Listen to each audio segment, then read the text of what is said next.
환자분들이 왜 그렇게 다치지 않은 생각을 했었는데 이게 좁은 공간이다 보니까 사실은 일어나서 못 움직이잖아요. 그러면서 이렇게 살짝 들어올리다가 내가 균형을 못 잡고 갑자기 주저앉게 됐을 때 그러면 이게 손가락 손상은 피할 수 없는 상황이 생기고 여기 보시면 어떠세요? 아까 제가 말씀드린 대로 철판이 이렇게 있어요. 물론 철판이 없는 것도 있어요. 철판이 없지만 이게 음과 양으로 어떤 만들어져 있기 때문에 틈새가 없어요. 왜냐하면 냄새가 안 들어가게끔 만들어져 있잖아요. 그러다 보니까 여기에 끼면 손가락 손상은 무조건 발생합니다. 자, 첫 번째는 우리가 만지지 말아야 될 부분 어딜까요? 결국은 여기 뚜껑하고 몸통 사이에 있는 이 공간. 여기를 절대로 우리가 만지려고 하셔서는 안 된다. 이 아래로 손가락이 내려가면 안 되겠네요. 그렇죠. 이거를 일단 아까 말씀하신 대로 가능한 한 서서 움직이셔야 되고 앉은 채로 하시는 거 절대 안 되는 거고 이제 만지지 말아야 될 부분은 여기 이 부분. 여기에 잘못해 손가락이 끼게 될 경우에는 아주 치명적인 손상을 입을 수 있습니다. 그럼 어떻게 해야 되냐? 결국은 몸통이죠, 몸통. 몸통을 들고 움직이거나 아니면 이동을 할 때는 결국은 여기에 상판을 올리고 이렇게 미는 식으로. 네. 그렇지 않으면 여기에 무조건 끼일 수 있다는 것들 여러분 염두에 두셔야 됩니다. 자, 그리고 마지막으로 반드시 생각하셔야 될 게 뭐냐면 앉을 때 제발 1초만 생각해라, 1초만.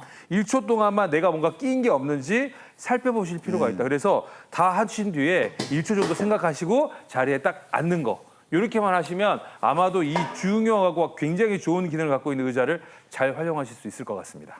맞아요. 이걸 그냥 이렇게 확 앉아버리면 안 되고 딱 생각하고 놓고 앉는 이거 습관을 좀 들여야겠습니다. 네, 편하다. 우리 손가락이 이 아래로 내려가면 절대 안 된다. 그리고 손이 엉덩이 밑으로 내려가면 안 되겠어요. 마지막으로 아이들. 아이들이 여기 손가락이 넣는지 반드시 좀 확인하실 필요가 있겠습니다. 높이가 비슷하니까. 네. 이런 거 꼭 이상입니다. 한번 주의하시기 바라겠습니다. 감사합니다. 아유, 다들 고기가 앞에 있으니까 마음이 급해가지고 제대로 일어나지도 않고 막 뚜껑 열고 이래서 사고가 생기는 것 같습니다. 자, 우리를 악소리 나게 하는 것들 어떤 것들이 있는지 살펴보고 있는데요. 다음 거 보겠습니다. 다음 건 뭘까요? 세면대네요. 세면대는 왜 위험하죠? 네, 사실 앞서 말씀 주신 그 의자 못지않게 위험한 게 바로 저 집에 있는 세면대인데요. 그래요?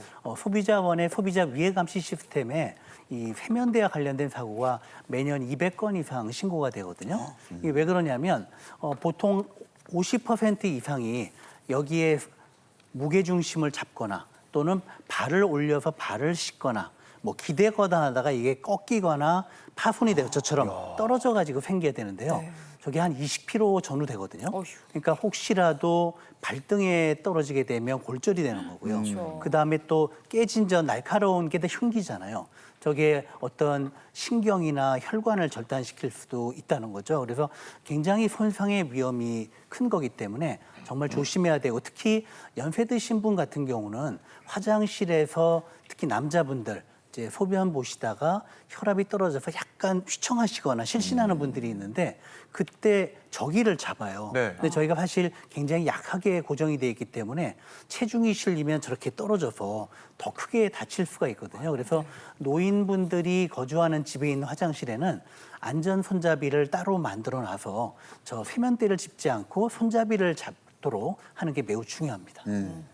자, 식당과 화장실에서 우리를 악소리 나게 할 수 있는 것들을 살펴봤고요.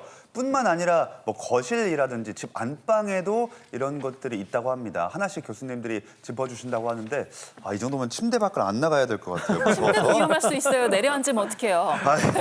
일단 보겠습니다. 자, 김호준 교수님이 꼽아주셨습니다. 의외로 조심해야 할 접이식 밥상, 교자상 이런 거 말씀하시는 건가요? 네, 맞습니다. 사실 어르신분들이 이런 접이식 밥상을 지금도 여전히 많이 사용하고 계시죠. 주로 이제 이거를 벽에 좀 세워놓고 계시는데 이게 조금 불편하셔서 옮기기 힘드시니까 상판채를 그냥 들고 움직이시는 분들이 계세요. 근데 이게 또 떨어뜨리는 경우가 많습니다. 그래서 뭐 다른 뭐 발가락이랄지 손가락 손상도 오는 경우도 있고 또 이 접힌 채로 그냥 들고 가다가 이 접혀 있는 부분에 손가락이 끼어 있는 경우도 생깁니다. 그래서 이 접이식 밥상 자체도 실제로 문제가 좀 있는데 또 이거 이외에도 우리가 고민해야 될 것들이 뭐가 있냐면 문입니다. 문.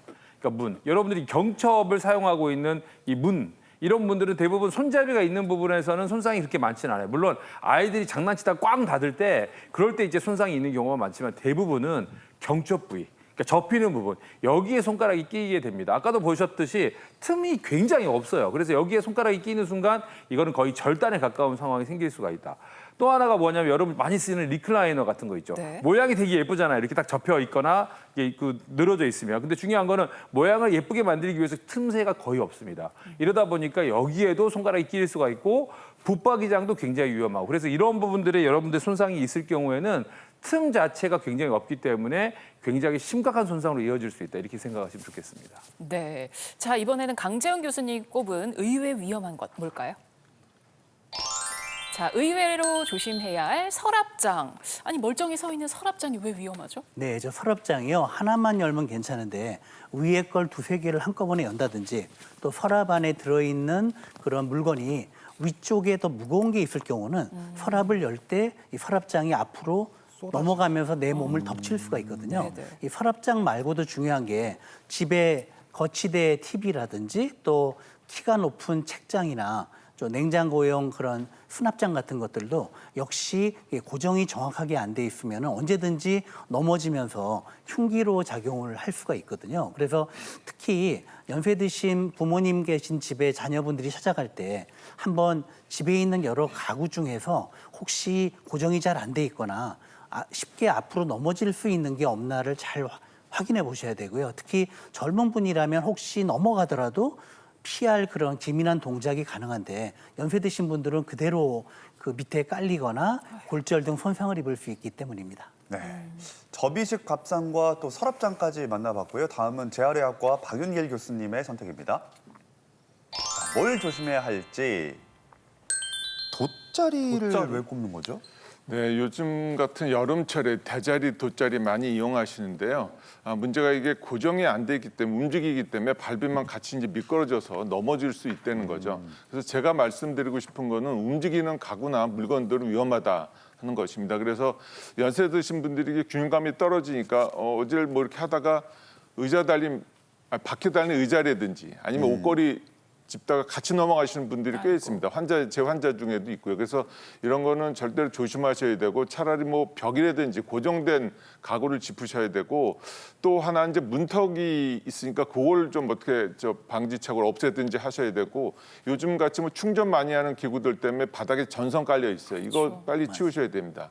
그리고 많이 넘어지는 장소가 욕실, 화장실인데요. 물기 있는데 슬리퍼 신고 가다 바로 넘어지시기 때문에 이런 경우는 그 미끄럼 방지 매트를 이용하시는 게 방지책이 되겠습니다. 네.